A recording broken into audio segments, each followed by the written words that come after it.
I'm Gary Hall with the Race Club, and it's great to have an old friend, one of the greatest coaches in America, in the world, a guy who's done an incredibly good job with Fort Lauderdale Aquatics, Duffy Dillon. Duffy, nice to have you with us. Appreciate being here.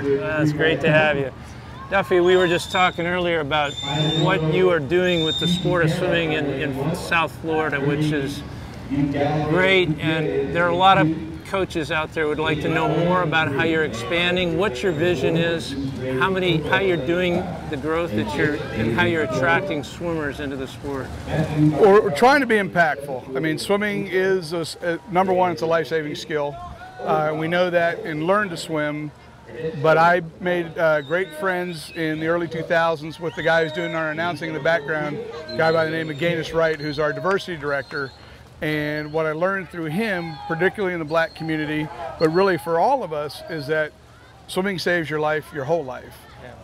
In the black community, with our diversity effort, it's keeping kids off the street. And we don't maybe worry about that in the middle class neighborhood, but in a sense it does, because if kids aren't doing something for 3 hours after school, they will find something else to do that maybe isn't that positive. So we teach them how to swim and save their lives as little kids, and then we do that the rest of their lives. We're big into master swimming, and so we're just trying to make, there's so much water down here everywhere you go, and we want people to be safe in the water, and we want them to enjoy it. So we do learn to swim, we do our swim team, we have our masters team, very big in our summer camp, and then we're also starting a water polo team. So if it touches water, and we have a budding triathlon team. So we're just trying to make ourselves available to as many different people that want to enjoy the water, either for a safety concern or to be competitive or for fitness, and try to make a difference. And then there's so many great programs out there, and I mentioned the one earlier, Swim Atlanta. Chris Davis has been a mentor of mine for a long time, still is available on a phone call's notice, and in my mind, he sets the standard, and we're trying to do what we can to possibly duplicate that in South Florida. Duffy, you have 5 locations, right? Yep. 590 swimmers. Yep.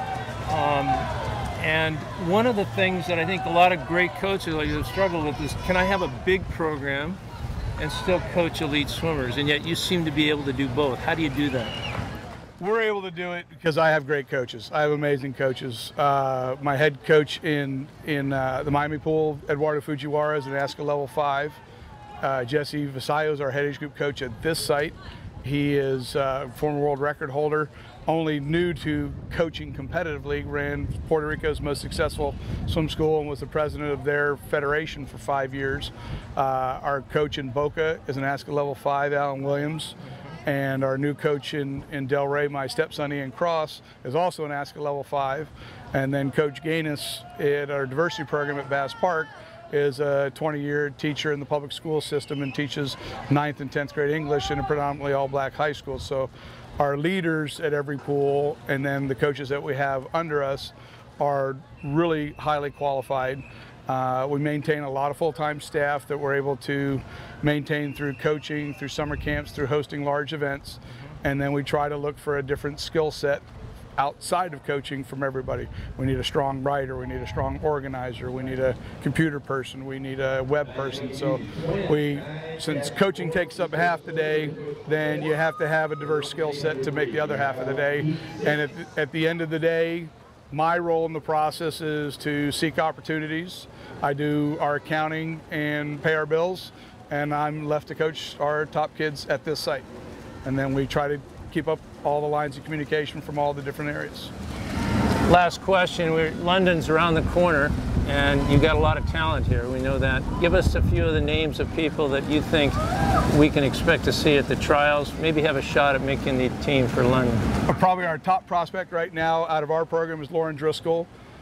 She won a couple of events at the Junior Nationals, ended up 5th last year in the country in the 800 freestyle, and won a couple gold medals at the Junior Pan Pacs. Damaris Ariando is going to go off and be a freshman this year at Princeton, but she was a silver medalist in the open water, 10K at Junior Pan Pacs. We have an up-and-coming young man by the name of Ryan Rosenbaum, who at 16 made the Nationals in the 400 IM. He'll be a trials participant. Maybe at 17 is a little young to make the team, but should be a big player there, and he's got a good group of boys around him. And then us being an international destination, we're currently have had inquiries of 8 to 10 people from different places that want to make this their home for the next year and a half to try to get there. Well, you're doing a great job. You're making all of us in South Florida very proud of you, and I Thank you, wish Doctor. you well. Look forward to watching you as Appreciate you grow and as you get more elite swimmers here. And mostly, I just want to say what a great joy it is to come back to your home here at the International Hall of Fame. I feel blessed every day. I mean, grew up here for 12 years. It's the only club team I ever knew, and it took about 15 years to get home, and glad to be home. So. We always assume everybody's been here, but if you haven't been here, you got to come down. It's a great spot. This is the swimming capital of the world right here. Thank you. Appreciate it. Stuff. Thanks, guys.